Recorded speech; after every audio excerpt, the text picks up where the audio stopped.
At our divorce hearing this morning, my wife Monica testified first. She told the court, "I gave up my dreams to support his career. I deserve compensation." Her lawyer painted me as a controlling husband who held her back. Then my attorney presented evidence from our Ring doorbell camera, showing Monica bringing men into our house while I was at work. The judge looked right at her and asked, "What dreams were you pursuing with these male visitors?" I'm still buzzing from what happened. Monica and I were married for 9 years. I filed for divorce 10 months ago, after our marriage completely fell apart. Right away she hired an attorney and demanded spousal support, about $4,000 a month for 5 years. Her whole case was built around this story, that she sacrificed everything for me.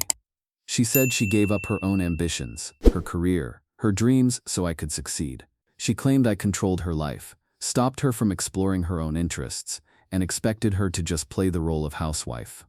What Monica didn't know was that I'd been quietly gathering evidence for over a year. Let me backtrack. About 18 months ago, I noticed some odd things. Monica would be dressed up when I left for work, but in different clothes when I got home.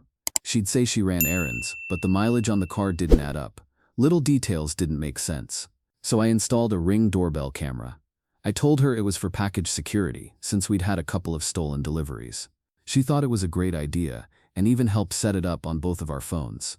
That camera ended up recording far more than deliveries. Over the next 12 months, it captured every visitor. Several men started showing up regularly, always during business hours when I was away at work.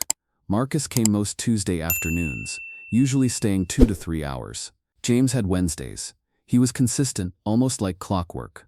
Jarek was more random, but he stopped by at least twice a month, usually with flowers or wine. I never confronted Monica. Instead, I quietly saved all the footage to my personal cloud and kept a detailed log, dates, times, and how long each visit lasted. When I finally filed for divorce, Monica began telling everyone I was emotionally abusive, controlling, and that I wouldn't let her have male friends.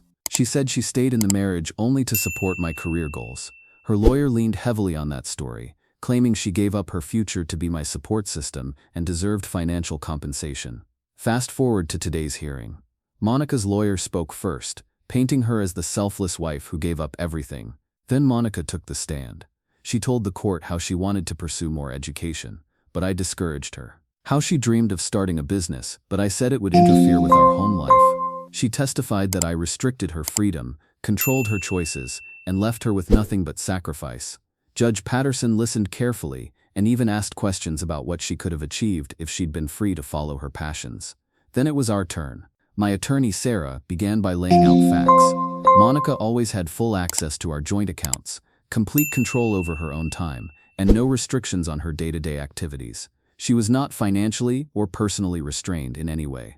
Then Sarah dropped the evidence. She said, "Your Honor, we have security footage from the marital home that documents Mrs. Monica's actual activities during the period she claims she was being restricted."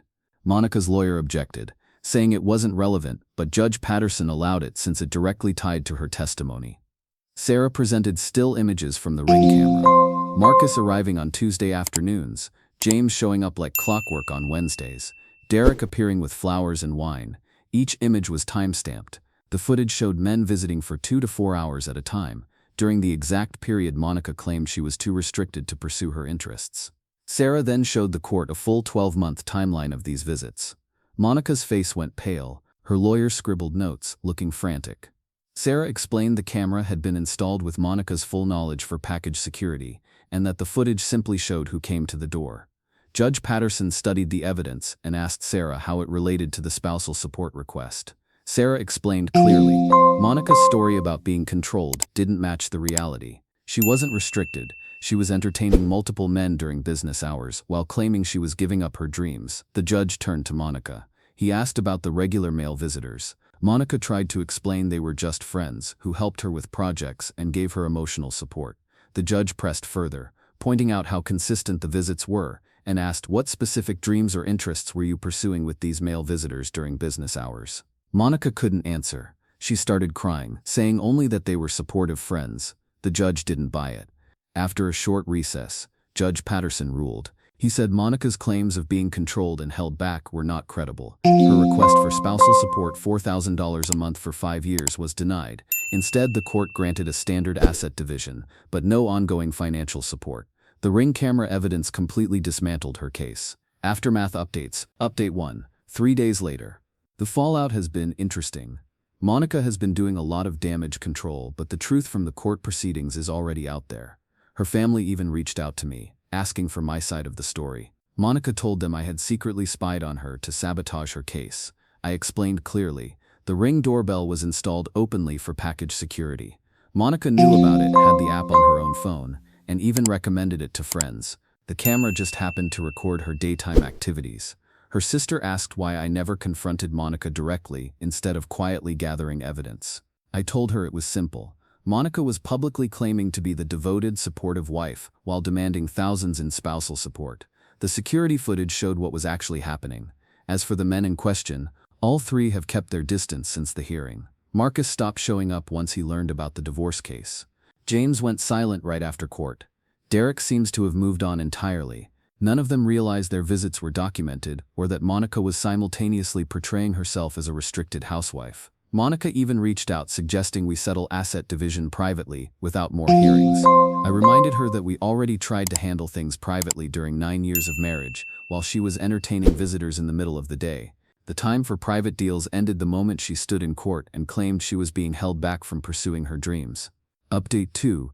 2 weeks later. The asset division hearing was quick and straightforward. Monica's credibility was already in shambles after the spousal support ruling, so her lawyer couldn't push for special treatment. Judge Patterson specifically referenced the earlier hearing while finalizing the division. Hard to argue for extra consideration when you've already been caught lying under oath. The result: a clean 50-50 split of assets.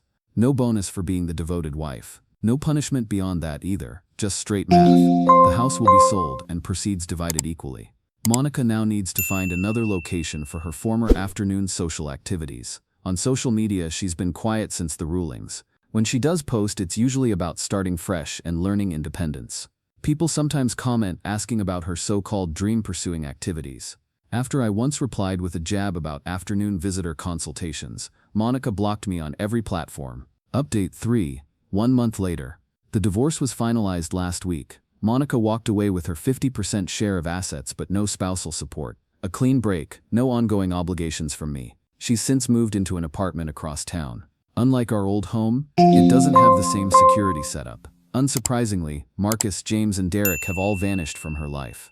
Once their visits became public, none of them were interested in sticking around. Her wider social circle has been polite but distant. It's tough to maintain the devoted wife image when time-stamped footage proves otherwise. As for me, my life has gotten much simpler. No more unexpected visitors, no more second-guessing, no more pretending. I've even started dating again, someone with normal work hours, and no need for daytime emotional support from multiple friends. It's amazing how much clearer things are when honesty is part of the relationship. The Ring footage ended up being the perfect counter to Monica's strategy. She claimed she deserved compensation for giving up her dreams, but the evidence showed what she was actually doing with her time. Judge Patterson saw straight through the performance. Final update. 6 weeks later. Post-divorce life has been an adjustment for Monica. Without spousal support, she's had to make major changes to her lifestyle. Her afternoon social calendar cleared up once her regular visitors moved on. Turns out convenience-based relationships don't survive once circumstances change. She's now working more hours to pay her own bills. She's learning that chasing dreams requires effort, not just claiming someone else prevented you from doing it.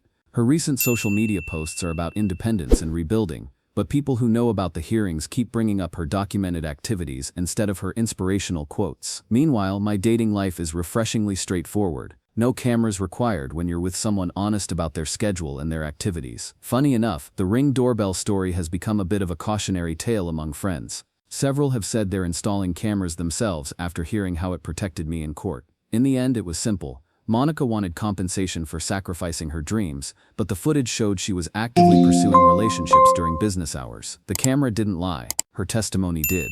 Judge Patterson understood that difference, and Monica got exactly what she earned: freedom to chase all the dreams she wants, but without my financial support.